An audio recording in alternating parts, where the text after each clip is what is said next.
O uniformitarismo é a base para se crer nos milhões de anos tão necessários para a teoria da evolução.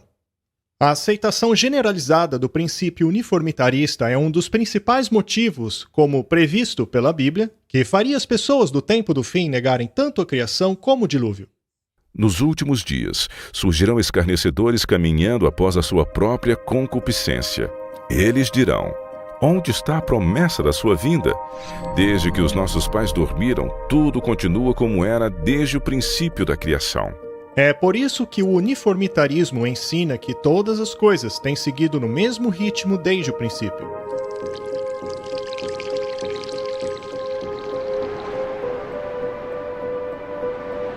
Mas e se aconteceu uma catástrofe? E se houve uma enorme tempestade e todo o material que, segundo o uniformitarismo, desapareceria eventualmente, sumisse de repente? É isso o que vemos hoje.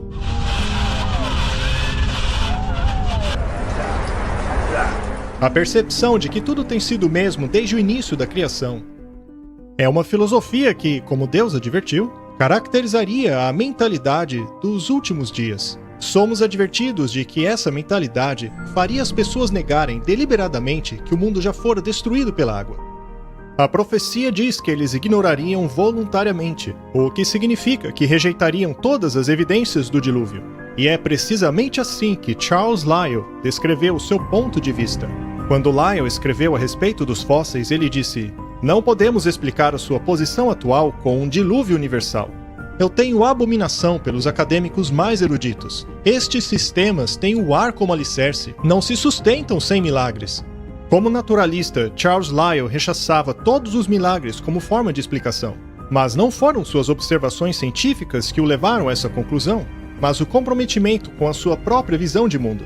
Ele deixou claro seu preconceito contra a história bíblica do dilúvio em uma carta que diz assim: "As eras geológicas libertarão a ciência de Moisés."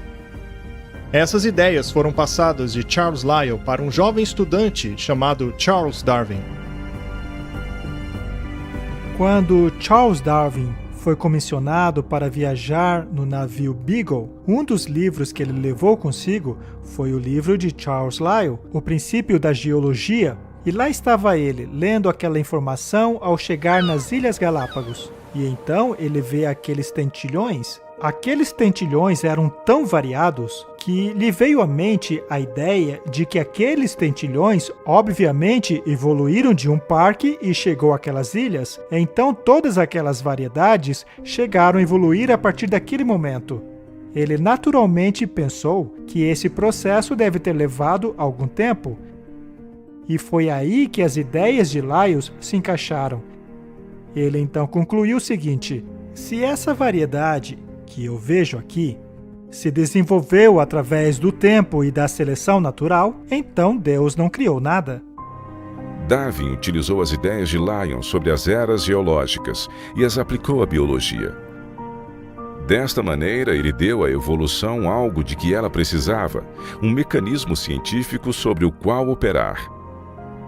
Darwin apareceu com essa nova teoria, a seleção natural, e essa foi a prova supostamente infalível. Foi isso que deu credibilidade. Agora sim encontramos o mecanismo responsável por essas mudanças no transcorrer de longos períodos de tempo. Mais adiante, Darwin se tornou um amigo próximo de Lyell. Alguns dizem que ele foi a pessoa que mais influenciou a vida de Darwin. Darwin, comentando a respeito da opinião de Lyell sobre o dilúvio, disse: "Lyell está convencido de haver abalado a fé no dilúvio sem ter proferido sequer uma palavra contra a Bíblia. Ele não teria obtido tanto sucesso se tivesse agido de forma diferente." Em meados do século XIX, as coisas começaram a mudar. No final daquele século, a comunidade científica começou a excluir Deus de suas interpretações. E agora, Deus foi totalmente expulso das explicações na comunidade científica. Assim cheguei a esta conclusão, que Deus fez os homens justos, mas foram atrás de muitas invenções. A teoria da evolução converteu-se no fundamento de nossa sociedade por todo o mundo, e os resultados catastróficos dessa crença podem ser vistos por toda parte na negação da responsabilidade moral, na negação de Deus e também do dilúvio. A evolução, mais do que qualquer outra crença, tem levado a sociedade a um nível de maldade tal qual era nos dias de Noé. E viu Jeová que a maldade do homem era grande sobre a terra, e que toda a imaginação dos pensamentos de seu coração eram continuamente maus. O Senhor definiu os pensamentos dos dias de Noé como maus. Isso também se aplica a nós quando consideramos o que a Bíblia tem a dizer sobre os pensamentos dos perversos. O perverso, por causa de seu orgulho, não busca Deus. Deus não está em nenhum de seus pensamentos. Quando a Bíblia diz que não há lugar para Deus em seus pensamentos, o que ela quer dizer é que Deus está totalmente ausente de sua mente. Nos dias de Noé havia muita maldade sobre a terra. Era uma sociedade sem Deus que não o buscava. Assim se cumpre a profecia de Jesus que disse: tal como foi nos dias de Noé, também será quando o Filho do Homem se manifestar.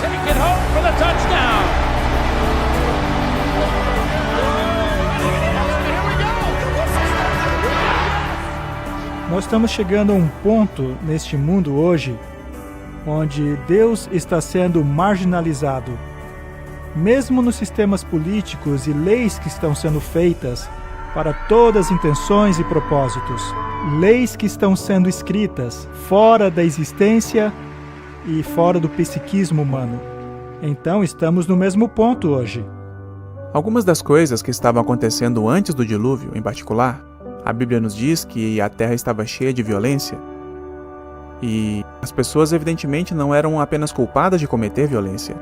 Parece que elas se divertiam com a violência, o que é algo que está acontecendo no mundo hoje. E muitas pessoas sofisticadas e gentis ficariam chocadas com a ideia de serem culpadas de assassinato, mas elas não pensam duas vezes antes de se entreter vendo outras pessoas cometendo assassinato. A mesma coisa com a lei do adultério, pessoas que dizem, eu nunca cometeria adultério, mas se divertem assistindo. E a Bíblia fala que não são apenas aqueles que fazem tais coisas, mas também aqueles que consentem aos que as fazem.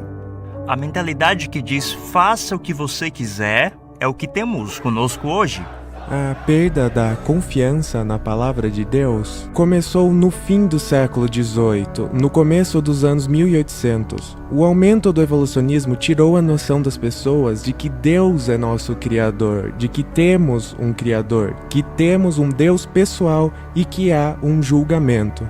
E se você crê em evolução, é absurdo crer num juízo. Mas se não acreditamos que Deus provocou o dilúvio no princípio, por que eu vou acreditar que ele vai destruir o mundo pelo fogo?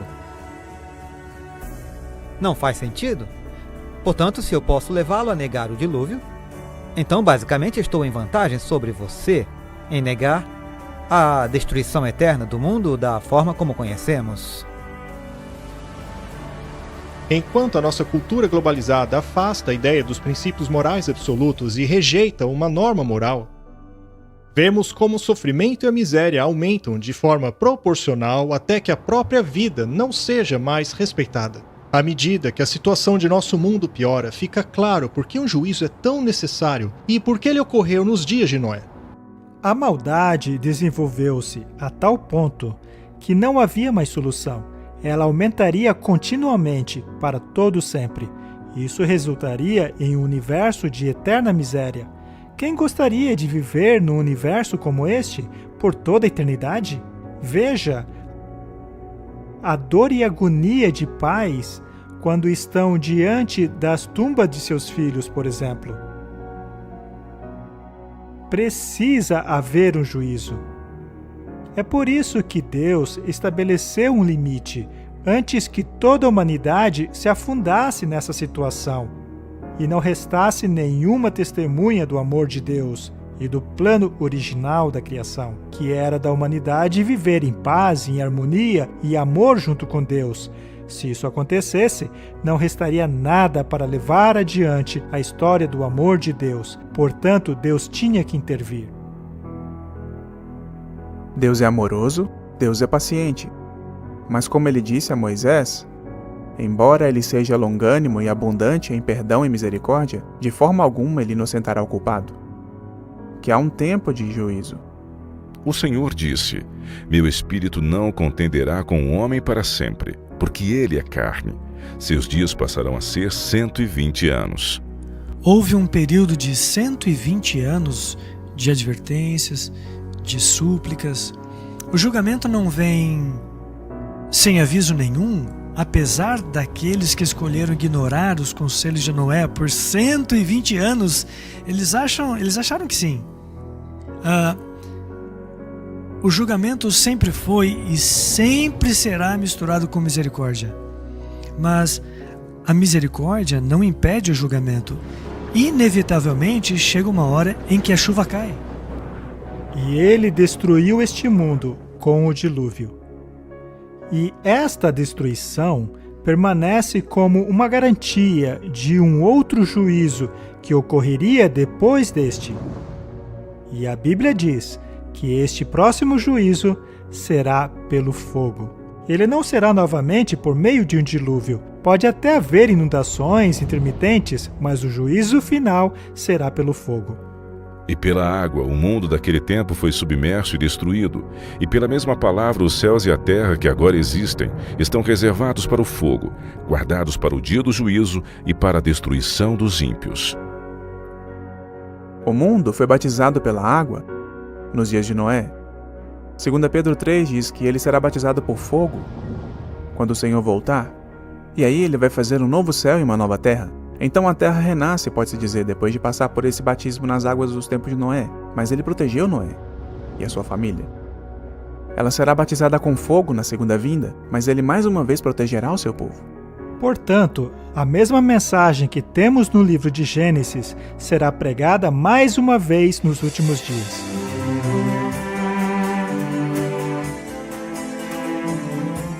O fim dos tempos dos dias de Noé se repetirá, e as rochas e fósseis da terra são testemunhas disso. Assim como foi na história de Gênesis, o registro da própria terra serve como uma profecia que nos adverte que outro juízo está chegando. Mas quando? No tempo do fim, o homem recebe 3 avisos logo antes da segunda vinda de Cristo. Tais advertências são dadas por 3 anjos e são conhecidas como as 3 mensagens angélicas. Quando a mensagem de juízo foi dada nos dias de Noé, se deu o primeiro juízo da terra. E agora, no tempo do fim, a mensagem do primeiro anjo ecoa a advertência de Noé dizendo: chegou a hora do seu juízo. No segundo episódio de Os Dias de Noé, investigaremos essas mensagens e descobriremos em que ano começou esse juízo e quando começarão os dias de Noé para a última geração.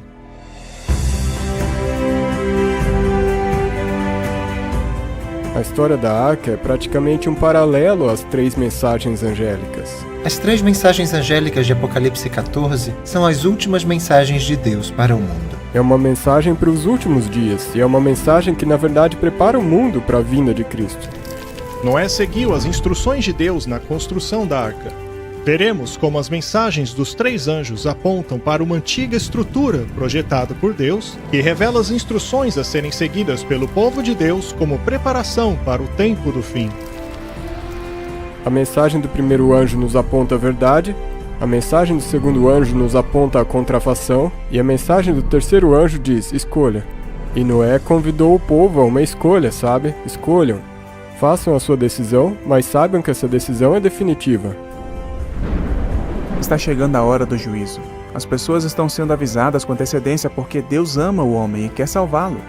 E Deus mais uma vez verá a maldade humana e dirá que os pensamentos do seu coração e mente são continuamente maldosos e mais uma vez trará juízo. Portanto, é uma mensagem de advertência, é uma mensagem de amor, mas é também uma mensagem de que há um juízo iminente.